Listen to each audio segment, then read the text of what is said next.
Hello health champions! Millions of people have received health benefits from apple cider vinegar. And a lot of you have asked, is it okay to use another vinegar or does it have to be apple cider vinegar? So today we're going to clear up all of those issues and talk about the pros and cons of each. Coming right up.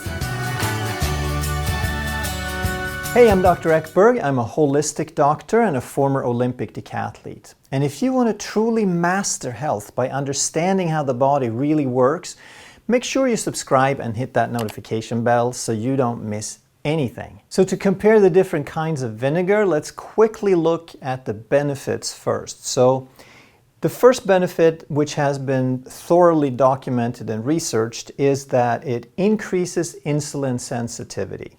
It reduces blood glucose, it helps with weight loss, it reduces A1C, it lowers triglycerides and cholesterol. The second set of benefits are digestive improvements because of the acidity.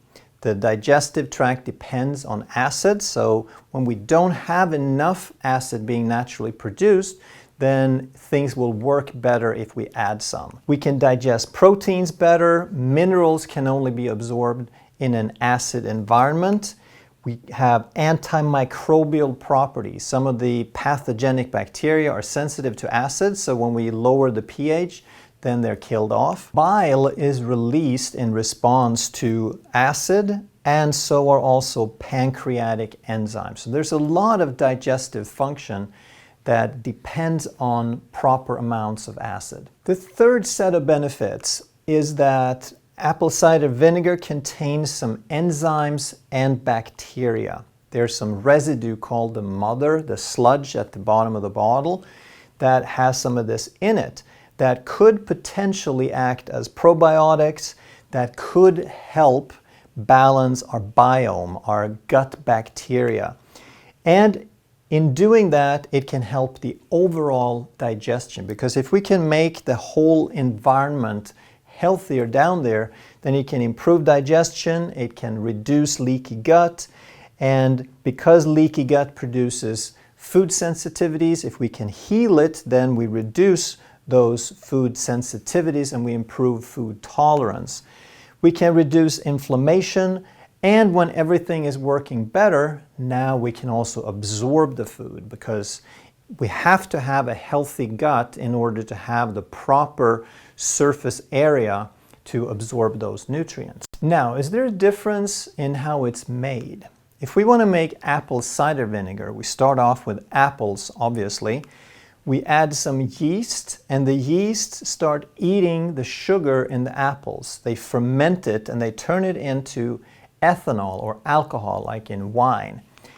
Then we add some bacteria, and the bacteria will consume the alcohol and turn that into vinegar. So all along the way, there's some microbe that is consuming a resource and transforming one thing into another. If we make white vinegar, the process is very much the same. We start off with grain or corn or rice, sugar, whey, potato, whatever starchy, sugary resource that is the cheapest in that area at the time is what they've been using. But then the rest of the process is identical. The difference, though, is when you make apple cider vinegar, you typically end up with some sludge called the mother in the bottom of the bottle, and you leave it there. In the case of white vinegar, whatever you have left in the form of sludge, you filter it out and then you pasteurize it. So whatever potential benefits that we have with that mother, they have now been removed. If there's some enzymes and things in there, and then of course the pasteurization process will kill off any bacteria in there. There is, however, one more way to make vinegar, and that's by using ethylene, which you can derive from natural gas or petroleum products.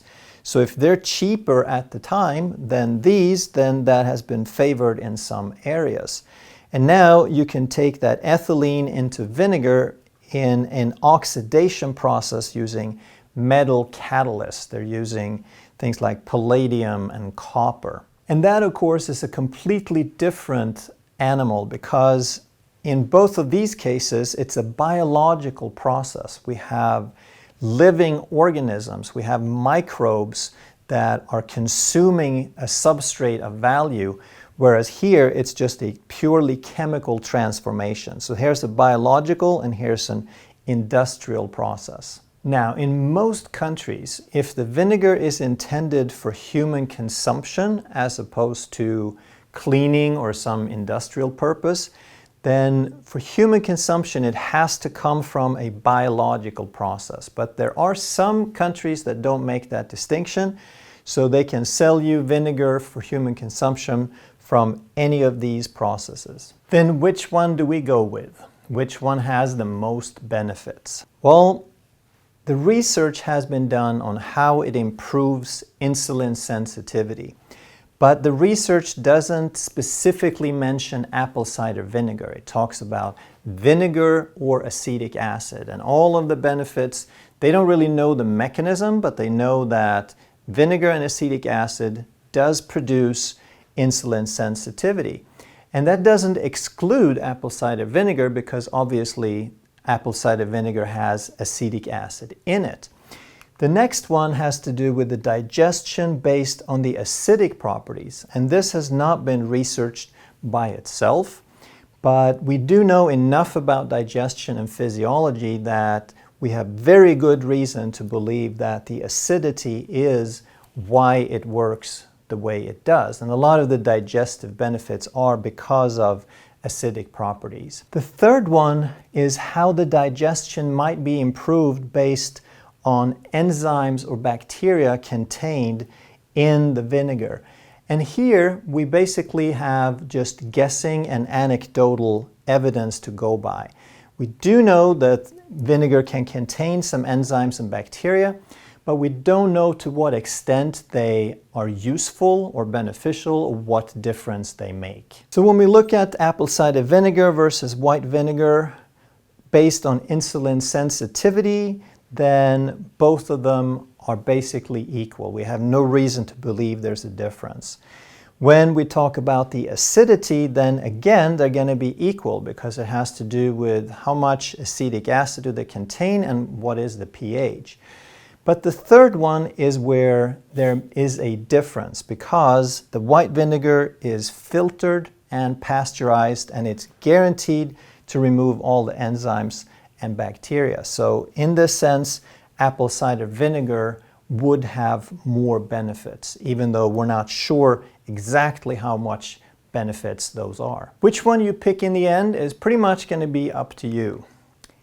As far as benefits, we would say that they're either equal or possibly that the apple cider vinegar would have some additional benefits through the enzymes and the bacteria, but it's hard to quantify how much those benefits would be. The second factor would be cost, because you spend a few dollars for a quart of apple cider vinegar or a few dollars for a gallon of white vinegar. Since you don't use a whole lot of either one, it's probably not going to be an issue for most people, but it could be a consideration for some. Third thing to consider is the flavor, and that just boils down to which one do you like better. And if I was to put my own 2 cents worth in, I would say that the less altered it is, the better. So I would definitely opt for the apple cider vinegar in most cases, except where I think the flavor is more suitable with white vinegar in some kinds of cooking.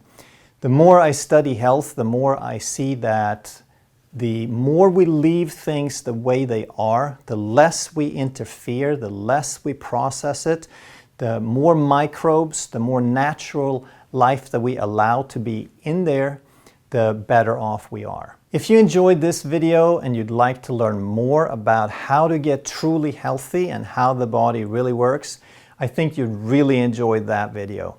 Thank you so much for watching, and I'll see you next time.